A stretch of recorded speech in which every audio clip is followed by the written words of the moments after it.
ज्ञानतिमिरन्धस्य ज्ञानाञ्जनशलाकया चक्षुरुन्मीलितं येन तस्मै श्रीगुरवे नमः। मुखं करोति वाचालं पङ्गुं लङ्घयते गिरिं यत्कृपातमहं वन्दे श्रीगुरुं दीनतारणम्। वाञ्छाकल्पतरुभ्यश्च कृपा सिन्धुभ्य एव च पतितानां पावनेभ्यो वैष्णवेभ्यो नमो नमः। नमो महावदान्याय कृष्णप्रेमप्रदायते कृष्णाय कृष्णचैतन्यनाम्ने गौरत्विषे नमः। हे कृष्णा करुणा सिन्धु दीनबन्धो जगत्पते गोपेश गोपिका कान्त राधा कान्त नमोऽस्तुते। तप्तकाञ्चन गौराङ्गी राधे वृन्दावनेश्वरी वृषभानुसुते देवी प्रणमामि हरिप्रिये। యూట్యూబ్ ఛానల్ ద్వారా మనోహర చంద్రిక వీక్షించే ప్రేక్షక మహాశీలందరికీ మా హృదయపూర్వక నమస్కారాలు. యూట్యూబ్ వారికి ప్రత్యేక ధన్యవాదాలు. మాం ప్రపన్నో జన కశ్చిన్న భూయో అర్హతి శోచితుం. మాం ప్రపన్నో జన కశ్చిన్న భూయో అర్హతి శోచితుం. శ్రీకృష్ణ భగవానుడు ముచుకుందుడితోటి పలికిన మాటలివి. నన్ను శరణజొచ్చిన ఏ మానవుడైనా కూడా తిరిగి శోకగ్రస్తుడు కాజాలడు. భగవంతుని శరణ పొందితే ఇంకా శోకగ్రస్తుడు అవసరం లేదు, కావలసిన అవసరం లేదు. శోకమనేది దూరంగా పారిపోతుంది. అంచేత భగవంతుడిని శరణ పొందితే శోకం దూరంగా పోతుంది, మరి రాదు ఇంకా.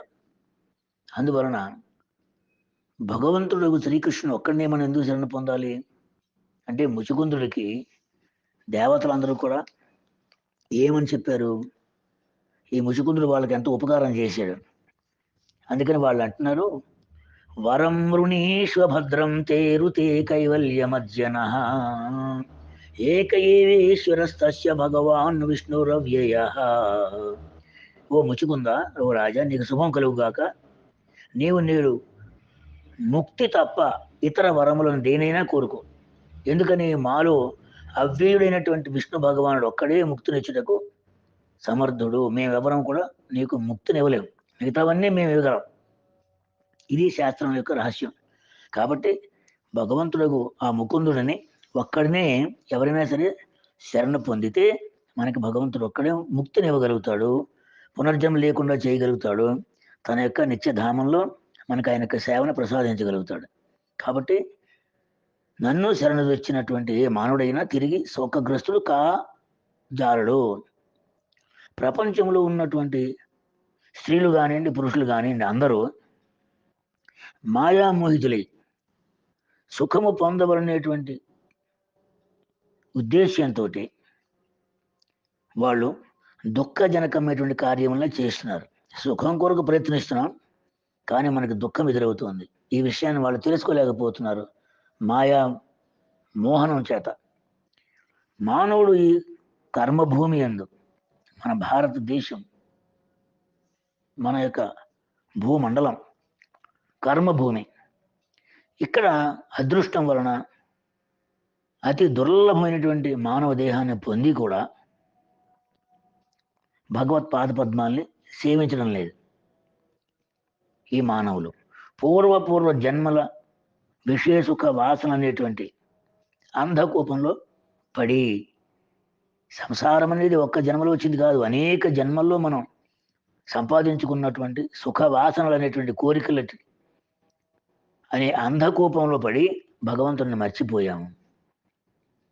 ఈ దేహము ఎంతో కాలం ఉండేది కాదు, అనిత్యం కదా, మరి అందరికీ తెలిసిన విషయం అది. కానీ ఈ విధంగా జీవితం గడుపుతున్నా కూడా ఎప్పుడైతే సజ్జన సాంగత్యం మనకు లభిస్తుందో అప్పుడు పరమగతి స్వరూపుడు అయినటువంటి ఆ భగవంతుని యొక్క తత్వ బోధ లభించి భగవంతుని మనం శరణ పొందగలుగుతాం. భగవతత్వాన్ని భగవంతుడు వచ్చి మనకి నేరుగా చెప్పడు కదా, గురువు ద్వారా చెప్పిస్తాడు.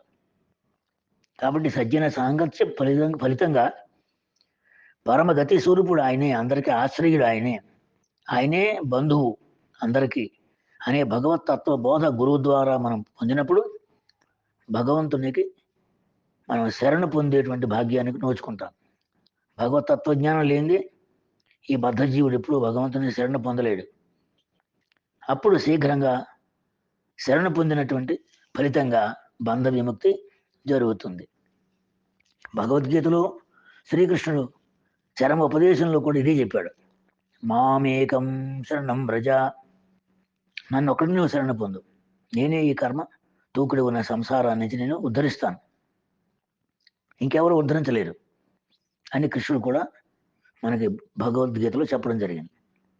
మరి భగవంతుని మనం శరణ పొందాలంటే ఎవరు శరణ పొందేవారు? ఇందులో ఈ పంచభూతాలతో తయారు చేసిన స్థూల శరీరం కానీ, మనసు బుద్ధి చిత్తం అహంకారం కూడినటువంటి సూక్ష్మ దేహంతో కానీ భగవంతుని శరణ పొందడం అనేది సాధ్యం కాదు. ఎందుకని? ఈ దేహము ఈ మనసు రెండు కూడా ప్రకృతి నుంచి ఏర్పడ్డాయి, మనకి వాటికి సంబంధించినవే. వాటి లోపల అట్టడుగున బద్ధమై ఉన్నటువంటి ఆత్మ, ఈ ఆత్మ ఒక్కటే ఈ భగవంతుని శరణ పొందడం అనే ప్రయత్నంలో సఫలమవుతుంది. కావున ఆత్మజ్ఞానాన్ని పొంది సులభముగా భగవంతుని మనం శరణ పొందవలసి ఉంటుంది. శ్రీ చైతన్య మహాప్రభు యొక్క సిద్ధాంతం ప్రకారం జీవుడికి భగవంతుడికి ఎలాంటి సంబంధం ఉంది? సూర్యుడికి కిరణాలు, అగ్నికి నిప్పురవలకి ఉండేటువంటి సంబంధం ఉందని మహాప్రభు చెప్పారు. ఆ సంబంధం అనేది ఎన్నటికీ విడదీయరానిది. సర్వకారణ కారణమైనటువంటి ఆ భగవంతుని జ్ఞానాన్ని పొంది ఎంతంత మనం పొందుతుంటామో ఆ పొందిన కొలది మాయ తన యొక్క ప్రతాపాన్ని ప్రభావాన్ని మన మీద చూపించడం మానేస్తుంది. మాయా ప్రభావం క్షీణిస్తుంది. కాబట్టి మన యొక్క ఆత్మస్వరూప జ్ఞానం చేత శరణాగతి అనేది అతి సహజంగా మనం చేయగలుగుతాం. ఎంతవరకు అయితే మనసు దేహం నందు దృష్టి పెట్టామో, వాటి సుఖం కొరకు మనం ప్రయత్నిస్తున్నామో భగవంతుని మనం శరణ పొందడం అనేది జరగని పని. ఆత్మయే భగవంతుని శరణ పొందగలదు. కాబట్టి దాయి మమ గేలో తుయా ఓ పదవరణే అని భక్తి వినోద్ ఠాకూర్ రాశారు. అంటే ఓ ప్రభు, నిన్ను శరణ పొందినందువలన నా బాధ్యతలన్నీ నీకు బదిలీ అయిపోయాయి. ఇక నాకు నీ పాదపద్మను సేవించడం ఒక్కటే కర్తవ్యం అని చాలా భక్తి వినోద్ ఠాకూర్లు మనకు చెప్పారు. అంచేత ఇక నీవే నా సర్వస్వమని గ్రహించి ఆనందంగా భగవంతుని యొక్క సేవ చేయడం ప్రారంభిస్తే ఆత్మ ఉద్ధరింపబడి మరి ఇంకా తిరిగి జనన మరణ దుఃఖంతో కూడి ఉన్నటువంటి సంసారంలోకి రావక్కర్లేదు. కాబట్టి జన్మ కర్మచమే దివ్యం యో వేతి తత్వత త్యక్త్వాదేహం పునర్జన్మైతి మావేతి సో అర్జున. ఓ అర్జున, దివ్యమైనటువంటి నా కథలను, నా జన్మముని గురించి విన్నటువంటి వాళ్ళు పునర్జన్మ లేకుండా ఈ దేహాన్ని విడిచిపెట్టిన తర్వాత నా యొక్క లోకానికి వస్తారని భగవంతుడు మనకి చెప్పడం జరిగింది. అందుకని భగవంతుడు అంటే ఎవరు? ఆ భగవంతుడిని ఒక్కడనే ఎందుకు శరణ పొందాలి? ఈ సంసారం నుంచి బయట వచ్చే మార్గం ఏది? ఇవన్నీ సుస్పష్టంగా తెలిస్తేనే కానీ భగవద్ ఆరాధనని మనం స్థిరమైన మనసుతో చేయలేము. కాబట్టి మాం ప్రపన్నో జన కశ్చిన్న నా భూయో అర్హతి శోచితం. నన్ను శరణ పొందినటువంటి మానవుడు ఇక ఎన్నడూ సంసారంలోకి రాడు, దుఃఖమును అనుభవించవలసిన అవసరం ఉండదు అని భగవంతుడు మనకి బోధించారని విన్నవిస్తూ, ఇది శరణ పొందాలంటే కూడా భగవంతుడి యొక్క నామము నిరంతరం ఉచ్చరిస్తూ మహామంత్రం ఇచ్చారు చైతన్య మహాప్రభు కలియుగంలో. పరమ పవిత్రమైనటువంటి రాధాకృష్ణుల యొక్క పరమ ప్రేమ మనకి ప్రసాదించేది ఆ మంత్రం. కాబట్టి ఆ మంత్రాన్ని కీర్తన చేస్తూ జపిస్తూ అందరూ తరించాలని విన్నవించుకుంటూ, హరే కృష్ణ కృష్ణ కృష్ణ హరే హరే, హరే రామ రామ రామ హరే హరే. వాంఛాకల్పతరుభ్యశ్చ కృపా సింధుభ్య ఏవ చ పతితానాం పావనేభ్యో వైష్ణవేభ్యో నమో నమః.